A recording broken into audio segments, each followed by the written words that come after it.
Go. Hello ladies and gentlemen, this is Yoruus speaking and welcome to the summary video for multiplayer game number 152. So, as usual, spoiler alert, if you do not want to know how the game went, do not watch this video before you're going to watch the game. The link should be hovering somewhere around in here above me, but if you do want to know how the game went, so you can decide if you want to watch the game or not, or you already watched the game and want to hear me theorycraft a little bit with a cool head about the game, then I invite you to watch this video. So, this was played on 13th February. Yeah. And I've got in this game Mr. Kex Panda playing as Babylon, Miura playing as Austria, Matthew Batista playing as Rome, Ace Tubin playing as France, Cow Cow playing as Japan, and we roll Ethiopia. And this is the start that we got. It's bloody ridiculous. Alright, this start is... it's a really good early game start. That's all that I have to say. Okay?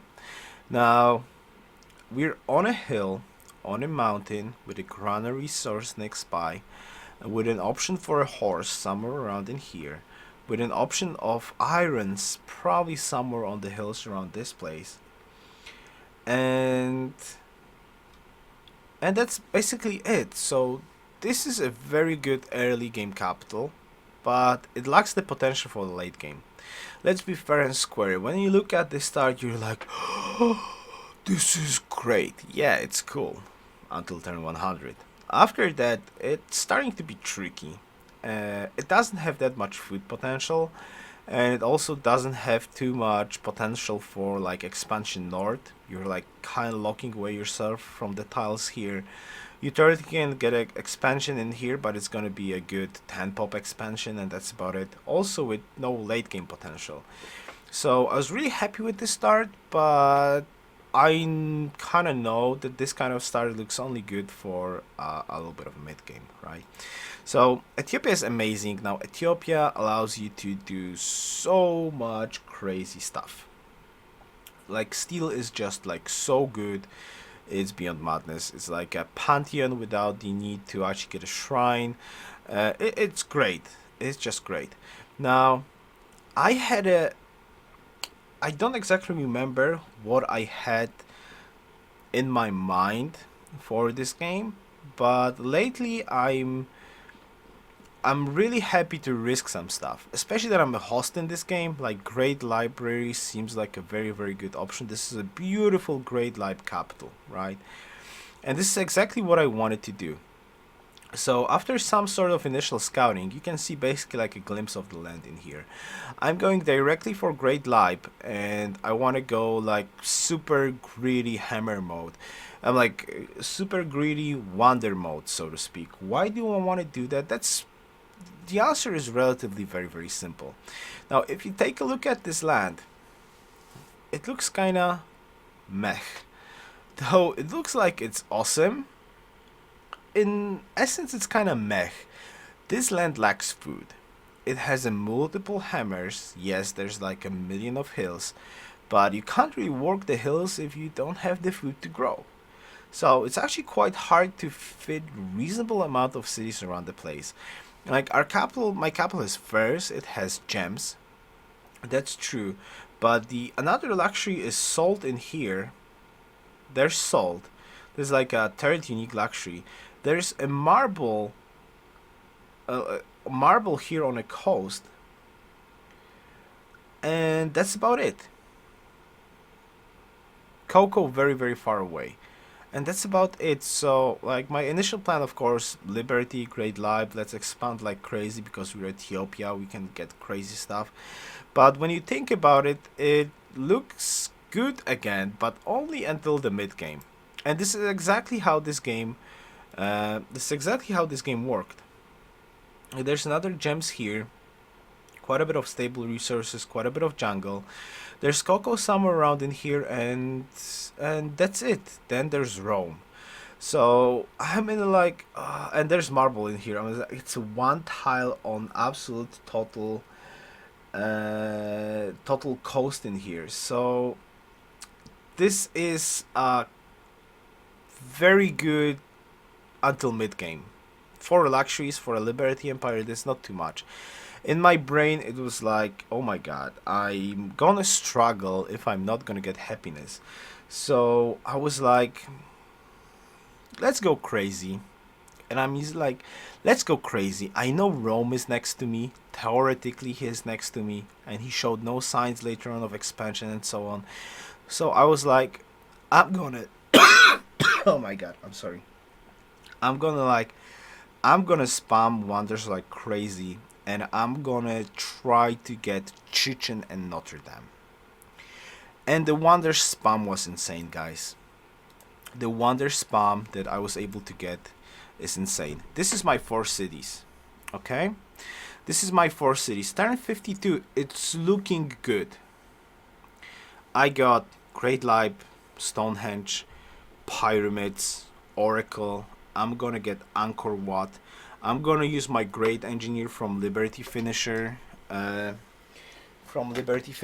grab Chichen. And I wanted to go on greedy mode and grab Notre Dame. And all of that actually worked, guys. I got all of that stuff. I got even Leaning Tower of Pizza. So it was beautiful. I mean, like, it was beautiful. Wonder-wise, culture-wise, sort of science-wise, it was beautiful. But the problem is, I ran out of happiness. I already ran out of happiness. Not only I ran out of happiness, I also ran out of food. So after Chichen and Notre Dame, I added 2 more cities. But I kind of knew I'm gonna be in huge trouble. Oh, I got Machu Picchu too. Let's go to the next one. I wanted to show you how I added 2 more cities. There we go. Oh, okay. So I added 2 more cities, one here and one here at Axiom. Now Axiom is a pretty decent hammer city, but it will never be able to grow too much. Adwa is theoretically 12 pop, but it has no hammers. It has no hammers. Capital have a very, very hard time to grow. And I'm like full aesthetics, like the option that I can grow into into working all the specialist slots that I need. I kind of thought at this point of the game I'm gonna be in such a huge trouble. Okay, I have tremendously good early game, but I have this feeling at this stage of the game I already have happiness problems, I got hammer problems, I got food problems, and this land didn't seem to give me an opportunity to fix any of the problems with like usual approaches like going freedom or going order. I don't have that feeling that it's gonna help me out in any way, shape or form, because I'm gonna be having a lot of problems in this game with actually getting, like working the special slots, working the hammer tiles, working the science tiles. I kind of knew that for the late game I'll never gonna be able to work all of the stuff that I want to. So how do I fix that problem? And especially that there's Babylon in the game. Kex is playing Babylon. He's on the other side of the map. He's playing Tradition for City. No war whatsoever. So in my brain it was like, there's no way I can compete science-wise with 4 city Tradition Babylon. That's just like have great culture, great gold, great everything, right? So it's just not possible. I cannot overcome the 50% boost, and I cannot overcome the food and happiness from Tradition with this empire. Theoretically, I already have Chichen and Notre Dame, right? But I don't have I don't have the food, especially. I just simply don't have the food to compete with Babylon. No way. I already put everything in my power to actually compete with him. I got a mountain capital, right? I got Notre Dame, I got Chichen. I grabbed Leaning Tower of Pisa, which means I do have 25% boost to Generation of Great People. I got very good culture, so I'm also gonna finish up Rationalism. But there's absolutely no way, like there's no physical way that I will be able to compete science-wise, like hammer-wise, or whatever type wise against Babylon in here. So what did actually come into my mind? Futurism. and I was like, futurism. I picked autocracy as my ideology. Uh, though I was absolutely aware, well, I saw a small glimpse of a chance that futurism might work.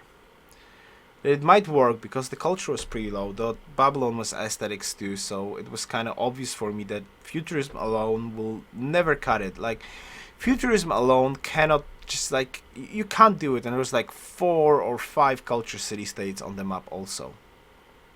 So futurism alone is, against good players, is not really like a viable option, but I wanted to put that pressure. I wanted to put that pressure, and though I knew that I need to hard tourism this one out, I still wanted to go autocracy because I had a very good culture output, and I didn't really have the hammers to, like, build up troops, so I knew I had to go for some sort of a gold strat to actually be able to defend later on in the game. So my focus was like, let's go autocracy, let's go grab futurism, let's get gold buying, and hope that I can actually get this empire, like keep this empire alive until like hard tourism is gonna kick in, because I have a lot of wonders.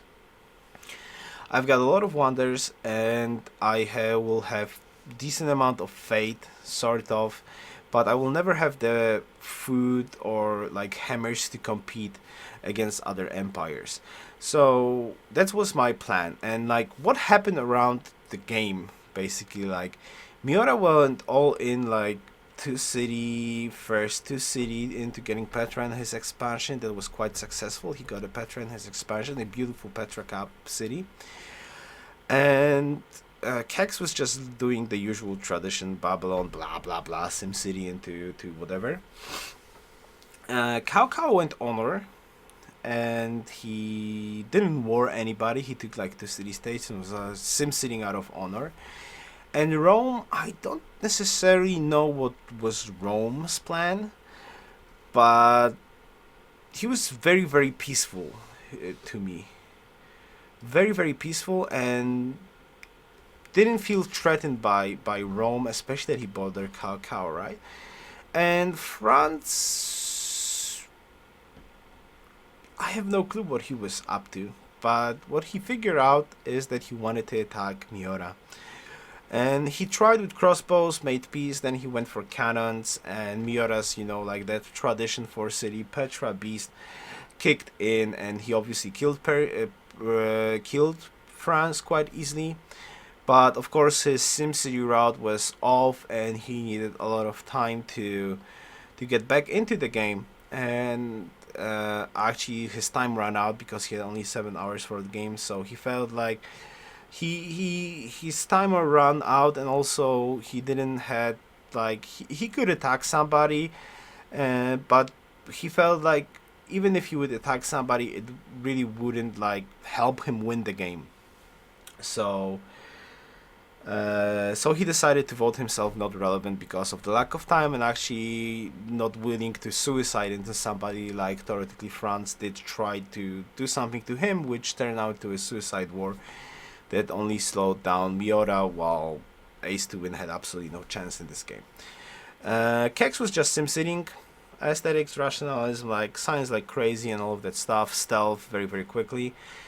Cao was a huge unknown, and now Rome.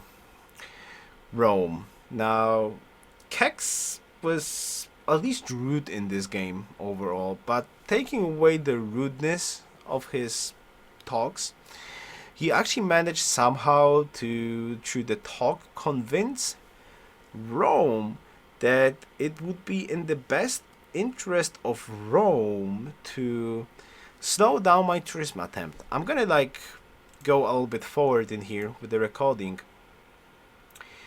because I got into war with Rome, and it was quite bad. It's actually like this is like an excellent turn to show what's up.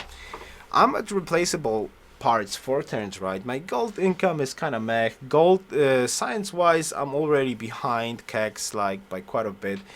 He's already at research labs like quite some time ago. And somehow Rome decided to put his like I declared war on Kex to slow down his culture because he had culture city state allies or friends. So I allied one, he didn't bite it off, so I declared war on the next turn. And I was trying to keep as much city states under my control so Kex wouldn't get the benefit out of it, because that felt like it's from my position is the only way to slow him down, right? I cannot physically get to him yet. I can get there with fleet, but definitely not with frigates when he's at research labs. I need like battleships or missile cruisers, a million of those, and I need time to get there. We're probably going to be fighting stealth at that stage of the game. And Rome, somehow out of the oblivion, like, buys off the city states and boom, declares war. And I'm like, what the hell? Like, what the hell? Why would you do this? It makes absolutely no sense to declare war on me. I gotta admit, I was pretty salty about this because in my brain it was like that made absolutely no sense to declare war on me. I'm like, how will he compete with Kex if he's gonna put resources into war to me? And why would he even want to help him out by buying off city states off me, declaring war so I can't buy off them?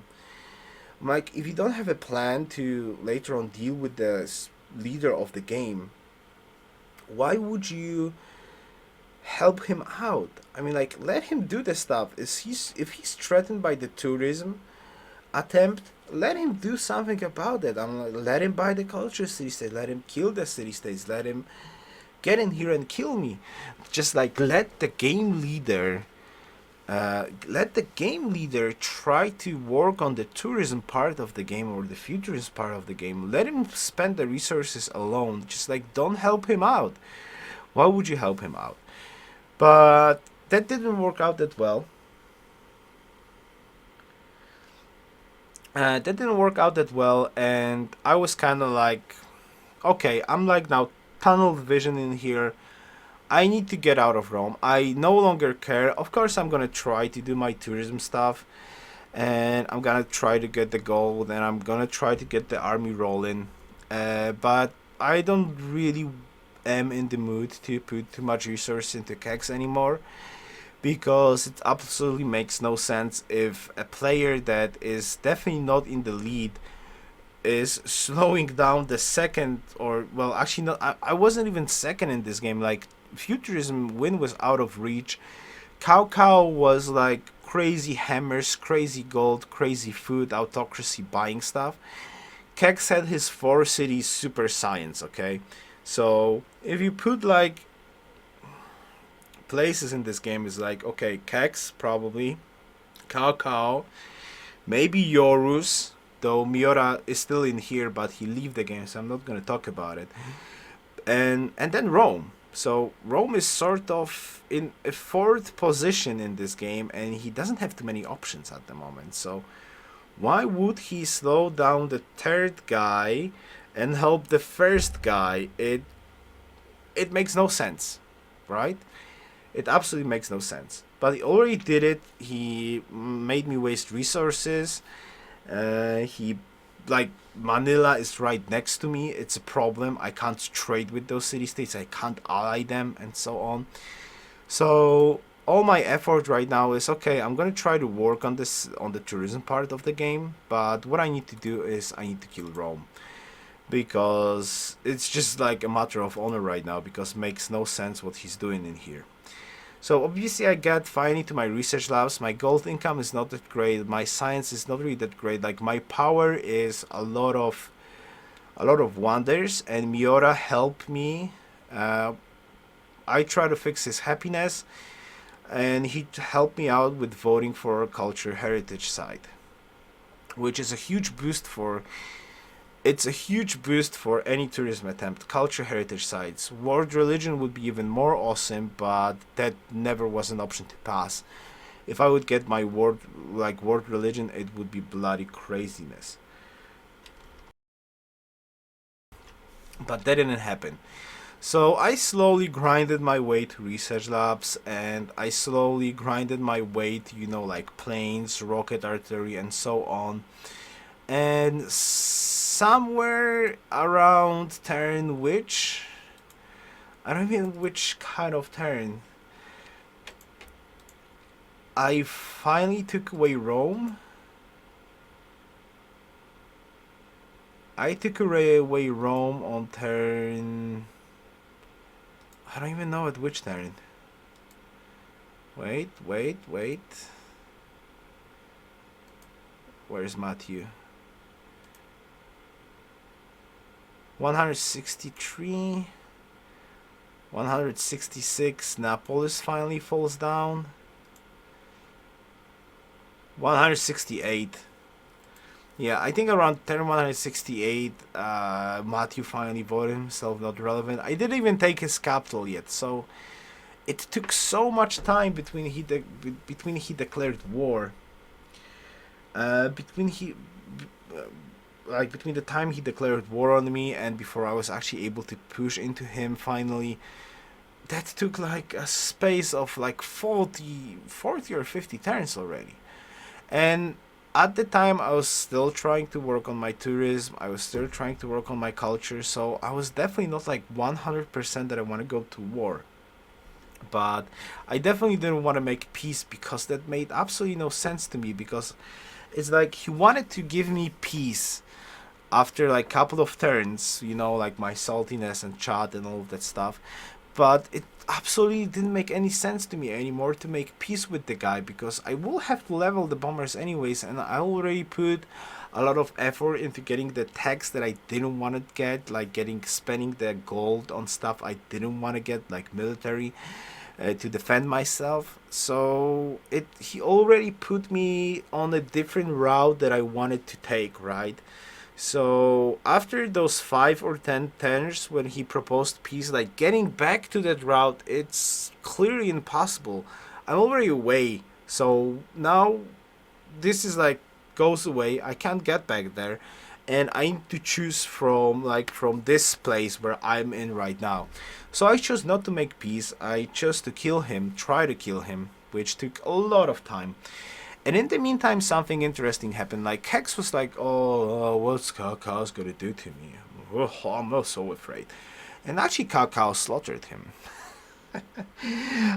I don't know exactly. Like Hex dropped a nuke on him. I even gave him uranium there to slow down Cow a little bit because I knew he's gonna go for me. But Cow like was absolutely peaceful honor guy in here. Honor, aesthetics, rationalism, autocracy. And he like took maybe 2 or 3 city states, never attacked any player, and then suddenly he's like 20 XCOM on Kex land, right? And Kex was just like, that was too much for Kex, right? Also, he had some sort of a bug with aluminium, but I provided him with aluminium. I made peace with him. I gave him even uranium, but all of that stuff was not enough. Cow destroyed him, right? So I kind of knew I'm gonna be next. But my tech is sort of good enough. My tech is sort of good enough to... I got bomb shelters and I got stealth. My tech was good enough for that, right? But he's got 1,000,000 of stealth and he's got 1,000,000 of XCOM. And he's like bombarding my cities, trying to get them to 0 and trying to take them as we speak. And now, do I have an option for victory? This little option. My Kex lost his capital, then I kicked the AI, and AI actually retook Babylon capital, and Calco made peace instantly with Babylon and went to war with me. And now, at this stage of the game turns into some sort of like a Monty Python, really. Like it's a comedy, all right? It's a comedy where I have like this small little chance to get a tourist victory. Babylon is still the culture leader.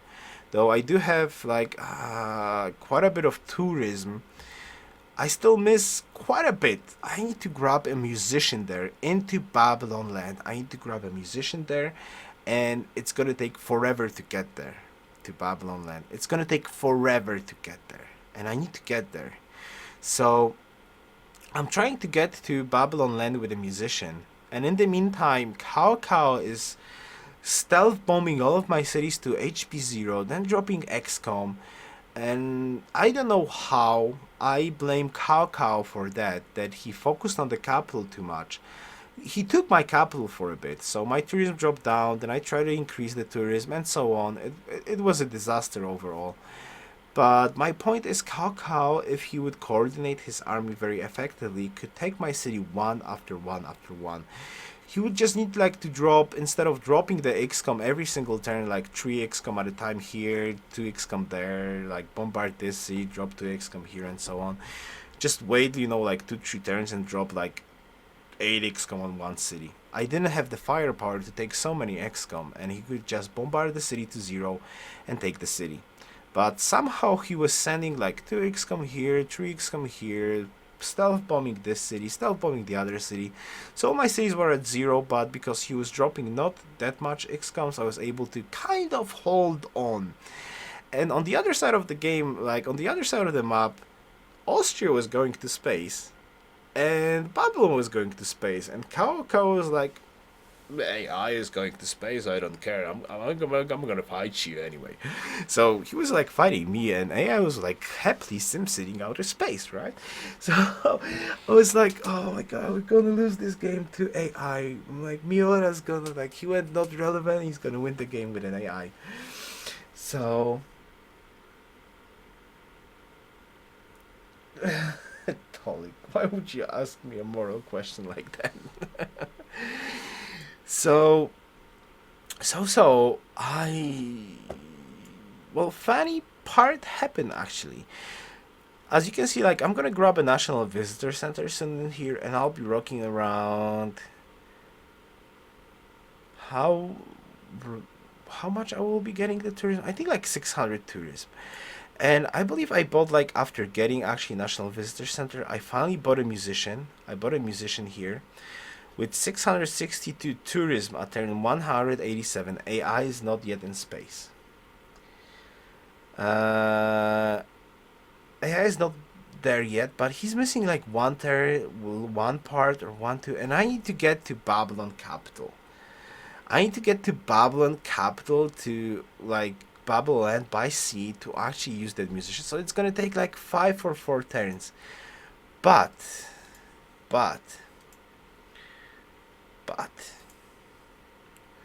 we managed to do it.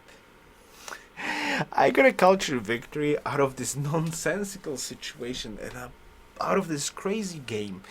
On turn 194, I got a culture victory in this particular game.